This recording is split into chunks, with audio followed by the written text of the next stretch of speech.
Hello friends, இப்போ பார்த்திங்கன்னா மீன் குழம்பு எப்படி வைப்பதுன்னு தான் பார்க்க போகிறோம். முதல்ல பார்த்திங்கன்னா கடாய் ஒன்று எடுத்துக்கிட்டு அதில் தேவையான அளவு எண்ணெய் கொஞ்சம் ஊற்றிட்டு தேவையான அளவு கொஞ்சம் கடுகு போட்டு பொரிய வைக்கணும்.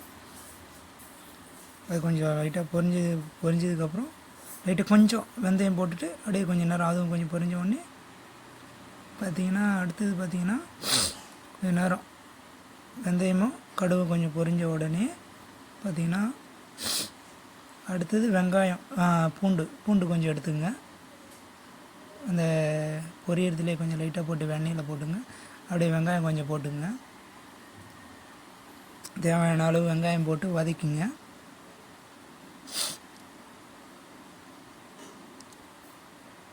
தேவையான அளவு வெங்காயம் போட்டாச்சு.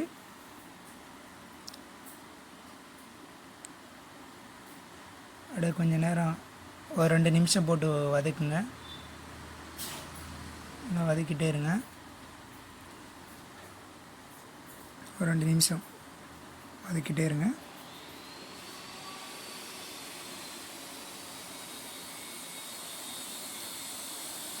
கொஞ்சம் வெங்காயம் கொஞ்சம் லைட்டாக வதங்கிடுச்சு.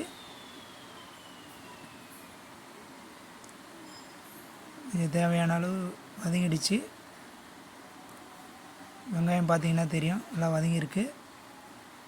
இப்போ பார்த்திங்கன்னா தக்காளி, மிளகா, கருவேப்பிலை, கொத்தமல்லி இதெல்லாம் போட்டு அது ஒரு 2 நிமிஷம் போட்டு வதக்கிங்க.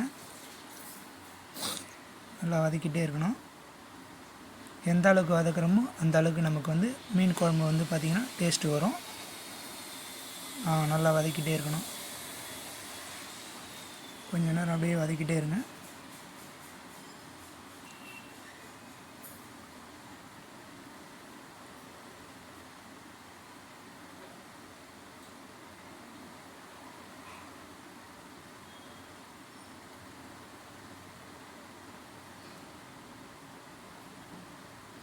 கொஞ்சம் நேரம் வதக்கிட்டே இருங்க.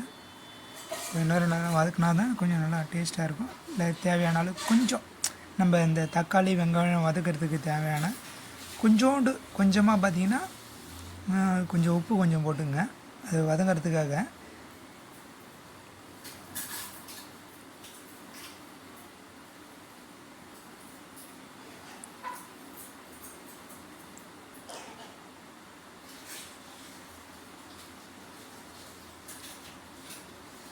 தக்காளி நல்லா கொஞ்சம் வதங்கினா தான் கொஞ்சம் மீன் குழம்பு நல்லா கொஞ்சம் இதாக இருக்கும். அடுத்தது பார்த்திங்கன்னா கொஞ்சம் தேவையான அளவு மஞ்சள் போட்டுக்கணும். கொஞ்சம் வெங்காயம் கொஞ்சம் வதங்கினதுக்கப்புறம் வெங்காயம் தக்காளி கொஞ்சம் வதங்கினதுக்கப்புறம் தேவையான அளவு மஞ்சள் போட்டு கொஞ்சம் நல்லா கொஞ்சம் வதக்கணும்.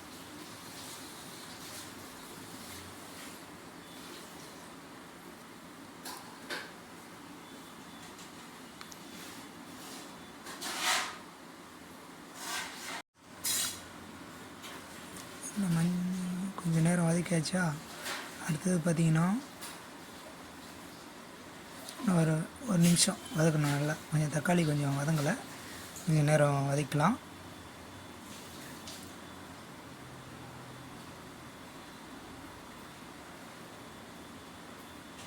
சங்கரா மீன் இருக்குது.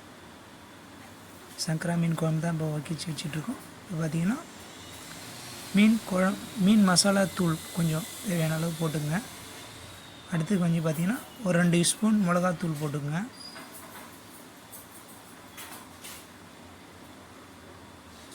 உங்களுக்கு தேவையான அளவுக்கு மிளகாத்தூள் போட்டு அது ஒரு 2 நிமிஷம் அந்த மாதிரி போட்டு வதக்கிங்க. தேவையான அளவுக்கு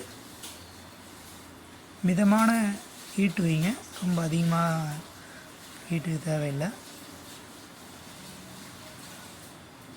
அதை கொஞ்சம் வதக்கிட்டு கொஞ்சம் புளி கொஞ்சம் தேவையான அளவுக்கு கொஞ்சம் புளி கொஞ்சம் கரைச்சி அந்த வதக்கின இதுவில் தக்காளியில் கொஞ்சம் ஊற்றிக்குங்க. ஊற்றிக்கிட்டிங்கன்னா தேவையான அளவுக்கு கொஞ்சம் தண்ணி சேர்த்துக்குங்க, உங்களுக்கு தேவையான அளவுக்கு. அப்புறம் கொஞ்சம் உப்பு தேவையான அளவுக்கு, உங்களுக்கு தேவையானது உப்பு கொஞ்சம் கலக்கிங்க. ஊற்றிட்டு உப்பு போட்டுட்டு கொஞ்சம் லைட்டாக கலக்கிட்டு கொஞ்சம் நேரம் கொதித்த உடனே கரெக்டாக ஒரு 5 நிமிஷம் கொதிக்கணுங்க. 5 நிமிஷம் தான்.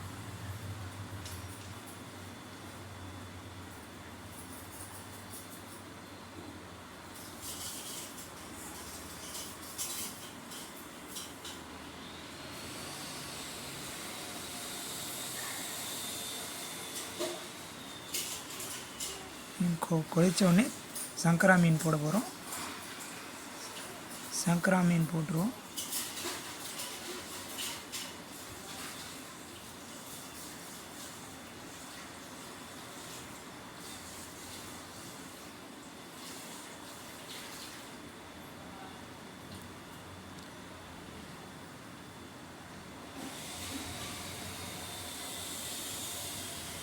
சங்கரா மீன் போட்டு முடித்த உடனே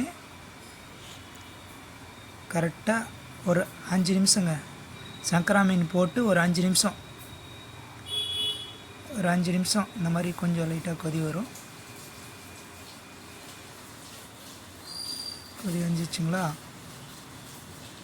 கரெக்டாக 5 நிமிஷம் இருந்தால் போதுங்க. இந்த மாதிரி கொதிச்சிட்டோடனே நம்ம மீன் குழம்பு ரெடி ஆகிடும். இன்றைக்கி தாங்க சண்டே ஸ்பெஷலுங்க மீன் குழம்பு எங்கள் வீட்டில். மீன் குழம்பு ரெடிங்க. அவ்வளோதாங்க, சூப்பராக இருக்குங்க.